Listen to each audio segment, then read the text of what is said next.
It's one of the most unique concepts of the Christian faith. It's also the most scandalous. It's easy to receive, but often the most difficult to comprehend. It's what attracts people the most to Christianity, but can also be a big stumbling block when not applied correctly. So what is it? To find out, join us online or in person for this 3-week series, Christianity's Most Scandalous Idea. Well, welcome to Meck's Online Campus and the start of a new series. Well, there was a British conference on comparative religions that brought together experts from all over the world to debate what was unique, if anything, about the Christian faith in relation to all the other world religions. Was it the idea that God became a man? Well, they thought, no, other religions had variations on that one. Even the Greek myths were about gods appearing in human form. Was it about the resurrection? Well, they thought, well, no, really the idea of the dead returning to life, at least that kind of aspect of it, could be found in many different ideologies. Was it heaven? Life after death? Was it an eternal soul? Was it love for your neighbor? Was it good works? Was it care for the poor or the homeless? And was it about sin or hell or judgment? Well, the debate went on for some time until C.S. Lewis wandered into the room. Lewis himself had journeyed from atheism to agnosticism and then eventually to Christianity. After that, became one of the most famous of all Christian writers and thinkers from his positions as an Oxford Don and then a Cambridge Don. He wrote such famed works as The Chronicles of Narnia and Mere Christianity and others, and he was a fellow Oxford author, a friend of fellow Oxford author J.R.R. Tolkien. Together they formed the Inklings that met at the Eagle and Child pub, and they would talk about their writings, and that's where the early versions of the Lord of the Rings were first presented and such. So anyway, Lewis was asked about the debate, or he asked what all the debate was about, like, what are you guys talking about? And found out that his colleagues were all exploring and discussing what Christianity's unique contribution was among all world religions. And Lewis just said, oh, well, that's easy. It's grace. And after they thought about it, they had to agree. It is Christianity's most distinctive idea. It's mentioned more times in the New Testament than the person of Mary, than forgiveness, than prayer, than hell. And it's also the most scandalous. We all know what a scandal is. It's when somebody does something that is unseemly and it's offensive and it's shocking. It's when somebody does something that goes against our deepest feelings and convictions about what is moral or immoral or true or right or wrong, good, bad. A scandal is something rooted in our sense of morality and justice. Just think about the scandals that rocked the celebrity world last year. We're not that far into 2023, so we'll just talk about 2022. Last weekend was the Oscars, and all anyone could talk about was the slap of 2022 when Will Smith came and gave Chris Rock one hard across the face. There was the affair between the Good Morning America anchors T.J. Holmes and Amy Robach. Prince Andrew losing all of his titles amid news of a sexual assault lawsuit. There was a whole Johnny Depp, Amber Heard defamation trial and all the dirty laundry that came out with that. Maroon 5 singer Adam Levine cheating on his pregnant wife with apparently multiple women. Todd and Julie Crisley of Crisley Knows Best charged and found guilty of bank and wire fraud, tax evasion, and conspiracy. You had the anti-Semitic comments of Kanye West resulting in the loss of deals with Foot Locker and Gap and Adidas. And do I even need to get into whatever is going on with Harry Styles, Olivia Wilde, Florence Pugh, and Chris Pine? I loved it when Jimmy Kimmel, I don't know if you watched the Oscars, but when Jimmy Kimmel asked Nobel Award winner Malala at the Oscars about whether she thought Styles spit on pine, which is kind of what's going around the cultural landscape. And she said, I only talk about peace. Classy answer. So why would the idea of grace be put in the scandal category? It's because of what grace is. Grace is getting what we don't deserve, and it's not getting what we do. Let me say that again. Grace is getting what we don't deserve, and it's not getting what we do. That's scandalous. Simon Wiesenthal has been one of the most well-known writers and activists for the cause of Holocaust victims, and with good reason. He was one of the victims. In his book, The Sunflower, Wiesenthal talks about his experiences in the concentration camps. One of the most intriguing stories that he shared comes from the time he was taken from a death camp to a makeshift army hospital. And once there, he was taken by a nurse to the side of a Nazi soldier who had made the request to have a few moments alone with a Jewish person. Wiesenthal was selected, and he was brought to the man, who was badly wounded, heavily bandaged.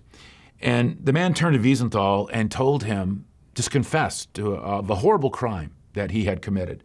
He said that he had set an entire Jewish village on fire, burning countless numbers of men, women, and children to death. And he said he still couldn't silence their screams from echoing through his mind. So now, near death, he wanted to seek forgiveness from someone representing the people that he had killed. After listening to the man's story and his plea, Wiesenthal refused, and the man died with his guilt. Years later, the author wondered whether he had done the right thing. And so he wrote to 32 men and women who were well known and highly regarded, people who were scholars and social theorists and psychologists and such. And he asked them, should I have forgiven that man on his deathbed for the crime that he had confessed to committing? 26 of the 32 said, no, you should not have forgiven him. You did the right thing. So what would the wrong thing in their mind would have been to do? What would have been the scandalous thing? To extend grace toward that man. And nowhere more so when it is applied to us from the hand of God.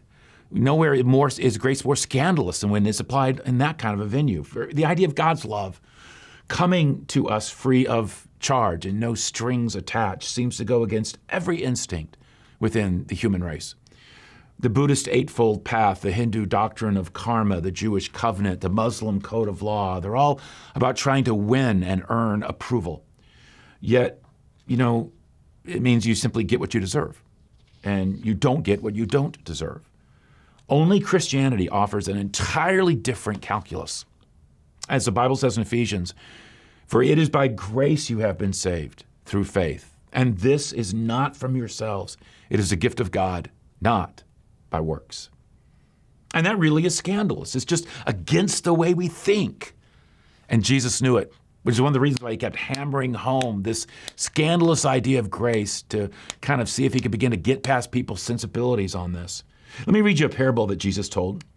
A parable, if you're unfamiliar with the teaching style of Jesus, a parable was something he commonly employed. It was a story. A fictitious story, kind of a fabricated story meant to hold meaning and application for our life. It was a story meant to convey a teaching, a truth, a principle, an application. And here's one that he told on grace. And see how this story goes down with you. Jesus began, for the kingdom of heaven is like the landowner who went out early one morning to hire workers for his vineyard. He agreed to pay the normal daily wage and sent them out to work. At 9 o'clock in the morning, he was passing through the marketplace and saw some people standing around doing nothing. So he hired them, telling them he would pay them whatever was right at the end of the day. So they went to work in the vineyard. At noon, and again at 3 o'clock, he did the same thing. At 5 o'clock that afternoon, he was in town again and saw more people standing around. He asked them, why haven't you been working today? And they replied, because no one hired us. The landowner told them, then go out and join the others in my vineyard. That evening, he told the foreman to call the workers in and pay them, beginning with the last workers first.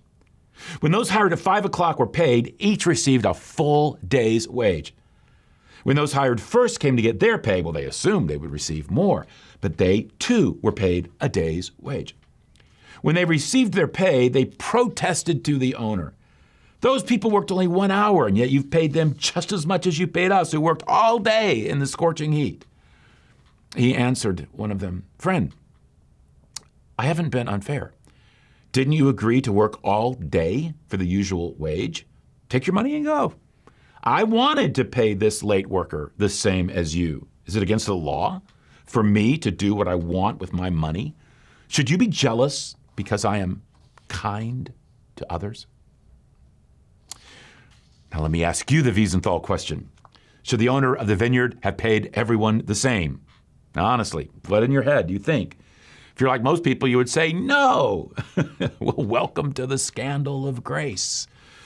Getting what you don't deserve and not getting what you do.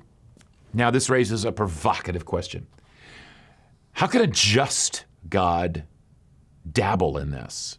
I mean, how can a God who is holy, who can't overlook sin, who can't be an unjust judge, be part of the scandal of grace which seems to go against justice? It's a good question. Because God can't overlook sin. He can't just forgive with a wave of his hand. He's just, and he can only do what justice demands. And we don't deserve grace. The man in Wiesenthal's story should not have been forgiven. The workers at the end of the day should not have gotten full wages. So what's going on? Jesus is what's going on. You should have been on the cross, crucified for your sins. I should have been on the cross, crucified for my sins. But the one who knew no sin, the only one who could offer their life as a sacrifice, a substitute for my sin-stained life with their sin-free life, did it. He took my place. He took your place. God the Son, the second person of the Trinity, came to planet Earth in the form of Jesus to live the perfect life and then offer that life in sacrifice for ours.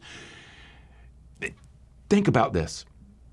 God paid what justice demanded for our sinful lives in order to be able to lavish grace onto our sinful lives so that justice was fulfilled and grace could flow free.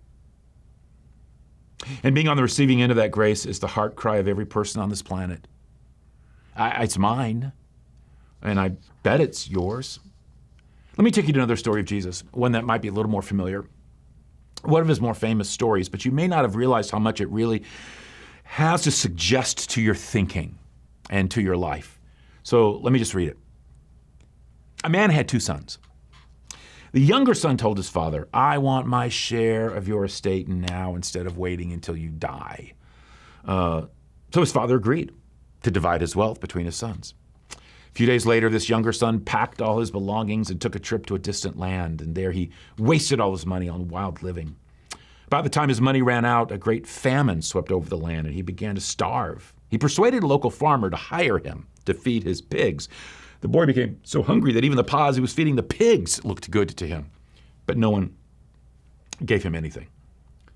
When he finally came to his senses, he said to himself, at home even the hired men have food enough to spare, and here I am dying of hunger. I will go home to my father and say, "Father, I've sinned against both heaven and you, for I'm no longer worthy of being called your son. Please take me on as a hired man." Okay, well, let's just stop there before we go any further, because there's already a lot to take note of if we're going to kind of follow this story. First, when it came to the son, no punches were really pulled there in Jesus' story, were there? He was selfish. He was insensitive toward his father, greedy for all that he could get, and then anxious to walk away from his father and live life on his own. In fact, that's actually putting it pretty mildly. When he asked for his inheritance, before his father even died, it was like saying, "I wish you were dead. That's how done I am with this whole relationship. That's how done I am with you. I want nothing to do with you. From this point forward, you're dead to me. If you want to give me something that would have flowed from that death, give it now. If not, fine. Either way, I'm gone." The father gave his son the inheritance. And then with that money in hand, he threw himself into a lifestyle that he knew abandoned every value his father held. He chased after a life that embarrassed his father and brought shame on the family and fleshed out rebellion against the life his father had called him to live. And even that's not strong enough. What's translated in what we just read as wild living is actually a translation from a Greek word that is known as a hapax legomenon. In other words, it's the only time that word is used in the entire Bible. It was so unique, it was so strong, it was so specific. And it was the Greek word asotos. And it means incurable, hopeless. Someone who's living in such a way that he's destroying himself beyond repair.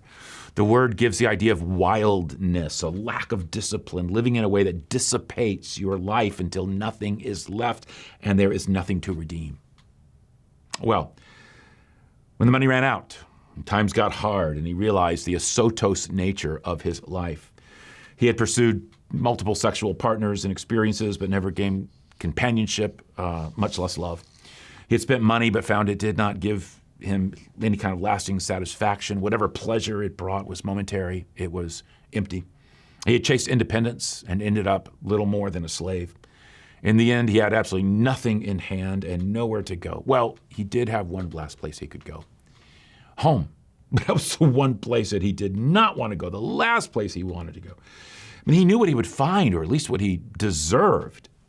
Condemnation, judgment, or worse. There was another ancient story that was similar in nature circulating at the time. And it told of a man who had also had a wayward son.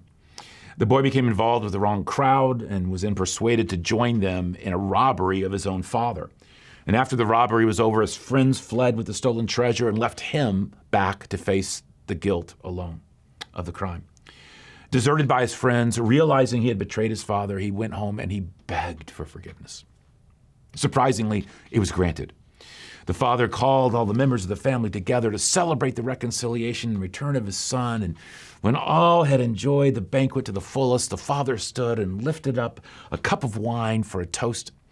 And he had a waiter bring over a cup of wine for his son to join him in the toast. And he lifted his cup up of wine and toasted his son. And as his son lifted up his and then drank the contents of his cup, in just a moment or two, the son then began to grab his throat, froth at the mouth, and he fell lifeless across the table. The father had staged everything for the public poisoning execution of his son. The son in Jesus' story might have expected the same. But he had nowhere else to go, and he hoped against hope that what he longed for more than anything, which was to be back in relationship with his father, might be possible. Well, then Jesus brings the father into the story and reveals his heart, though we've already been given a clue. When the son asked for his inheritance, the father didn't have to give it. He didn't have to let him go with that kind of, loving, generous, gracious blessing. It meant selling property and dividing it up and then giving the son what would have been left to him upon his death. He could have just powered up and said, to heck with you. If that's the way you feel, fine. You're not getting anything. But he did sell the land. And he did give the boy his inheritance. And he did let him go. There was nothing in the choices of his son that affected his love. And it was as if there was nothing that boy could do to make his father love him more. There was nothing that boy could do to make his father love him less. So what did happen when the boy returned? Well, let's read. So he returned home to the father, and while he was still a long distance away, his father saw him coming. Filled with love and compassion, he ran to his son and embraced him and kissed him. And his son said to him, Father, I've sinned against both heaven and you. I'm no longer worthy of being called your son. But his father said to the servants, Quick, bring the finest robe in the house, put it on him. Get a ring for his finger, sandals for his feet. Kill the calf we've been fattening in the pen. We must celebrate with a feast.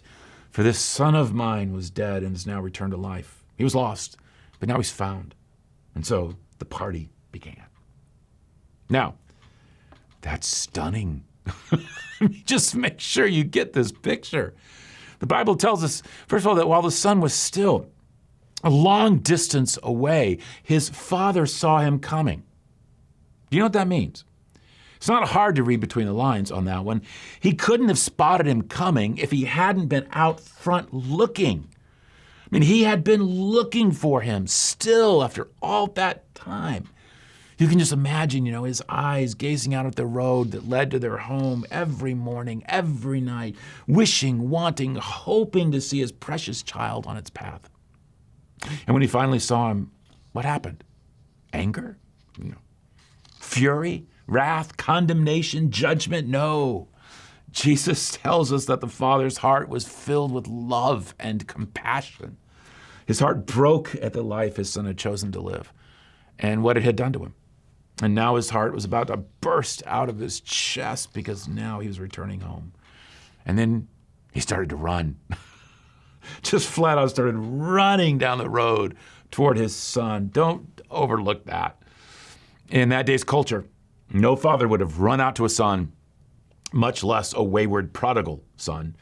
Protocol and decorum, respect, the way a father would have acted, would have been, he would have waited for the son to have approached him, waited for the son to show appropriate respect, and then that son would then, while groveling, wait for a response from the father. All very solemn, all very formal, all very fraught with uncertainty. Not the father in Jesus' story. Breaks out in full run.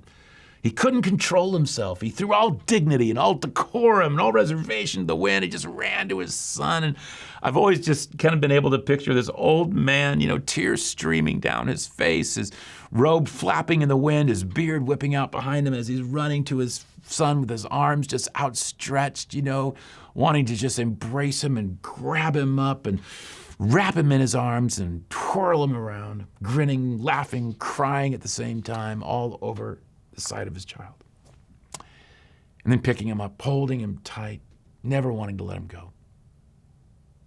And then not even letting his son give his speech.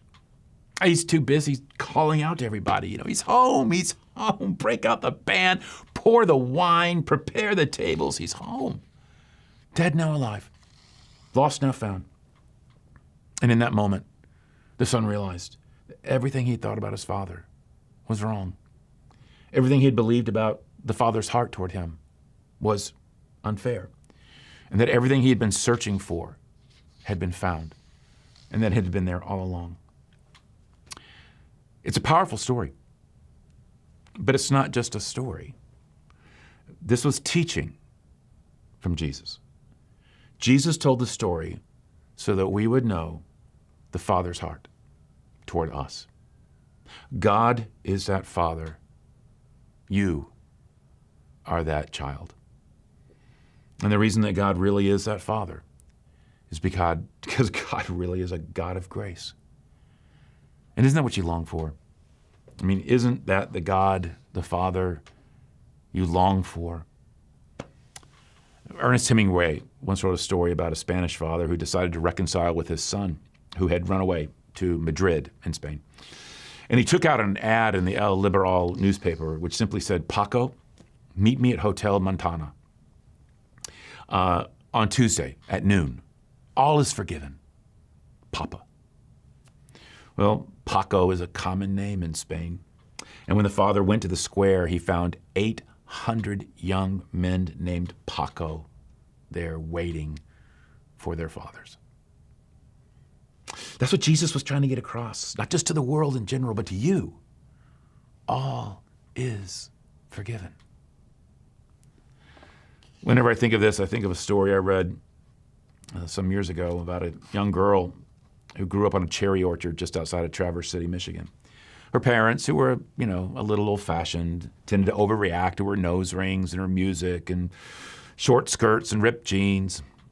They grounded her a few times, and then one night, when her father knocked on her door after an argument, he was just coming to say, "I'm just so sorry." She just screamed out, "I hate you." And then later that night, she ran away. She headed for Detroit, a place she had only been to once before on a bus trip with her church youth group to watch the Tigers play. But since the papers, though, were filled with all these lurid details about the gangs, the drugs, and the violence in downtown Detroit, she thought that would be the last place that they would look for her. On her second day in the city, she met a man who drove the biggest car she'd ever seen. And he offered her a ride, and he bought her lunch and arranged for her to have a place to stay. He even gave her some pills to take that made her feel better than she'd ever felt before. Then she thought to herself that she'd been right all along. Her parents had been keeping her from all the fun. Well, the good life went on for a month, 2 months, a year. The man with the big car taught her a few things that men like. Since she was underage, they paid a premium for her. She lived in a penthouse.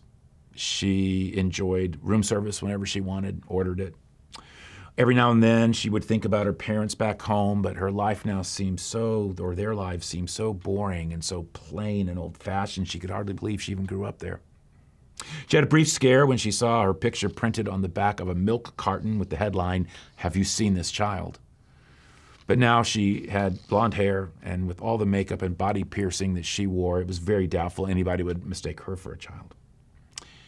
After a year, the first signs of illness began to appear. It just amazed her and shocked her how fast her boss turned mean. He told her that he couldn't risk having anyone around who was sick like that, and he threw her out on the street without a penny to her name.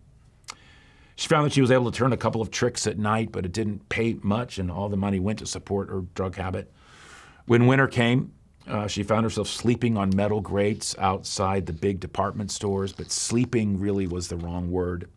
A teenage girl at night in downtown Detroit can never really relax her guard. Soon she had dark bands underneath her eyes, and her cough began to worsen.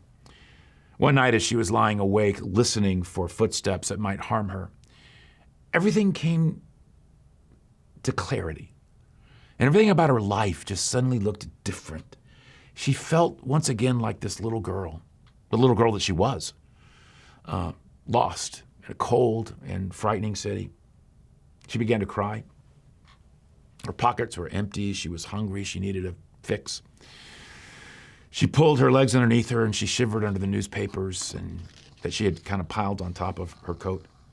And suddenly this memory came to her mind, of May, the month of May in springtime in her hometown with a million cherry trees all blossoming and her golden retriever chasing a tennis ball. She said to herself, "Oh God, why did I leave? Why did I leave? I mean, my dog back home lives better than I do." And she started to cry again and knows more than anything else in the world, she wants to go home. So she tries to call her parents. 3 straight calls, 3 straight connections to voicemail. And on the third one, she leaves a message. She says, "Dad, Mom, it's me. I was wondering about maybe coming home. I'm catching a bus up your way. It'll get there about midnight tomorrow. If you're not there, well, I get it. I'll just stay on the bus, and just keep going. But thought I'd let you know." Well, it takes about 7 hours for a bus to make all the stops between Detroit and her home.